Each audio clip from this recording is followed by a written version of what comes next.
பரிக்கத்தான் national கூட்டணிக்குள் pass மற்றும் Bersatu கட்சிகளுக்கு இடையேயான எதிர்கால அரசியல் உறவு குறித்து நாளை முக்கிய முடிவு எடுக்கப்படும் என்று பாஸ் தலைவர் அப்துல்லாடி அவாங் அறிவித்துள்ளார்.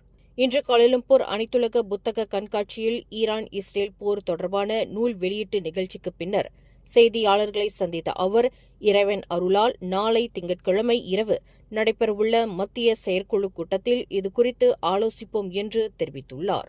மேலும் அக்கூட்டத்தில் எடுக்கப்படும் முடிவானது பரிக்கத்தான் நேஷனல் கூட்டணியின் எதிர்கால அரசியல் திசையை நிர்ணயிக்கும் முக்கியமான ஒன்றாக கருதப்படுகின்றது.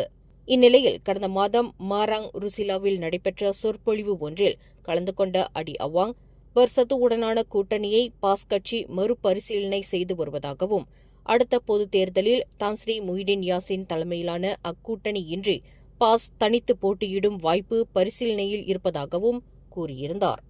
அதனைத் தொடர்ந்து மலாய்க்காரர்களின் ஒற்றுமையை வலுப்படுத்தும் நோக்கில் அம்னோவுடன் இணைந்து செயல்பட பாஸ் கட்சிக்கு அம்னோ சார்பில் அழைப்பு விடுக்கப்பட்டது குறிப்பிடத்தக்கது. மேலும் செய்திகளை தெரிந்து கொள்ள கீழே இருக்கும் பெல் பட்டனை அழுத்துங்கள். உங்கள் மகிழ்ச்சியை வெளிப்படுத்த லைக் மற்றும் ஷேர் செய்யுங்கள். தொடர்ந்து திசைகளோடு இணைந்திருக்க சப்ஸ்கிரைப் செய்யுங்கள்.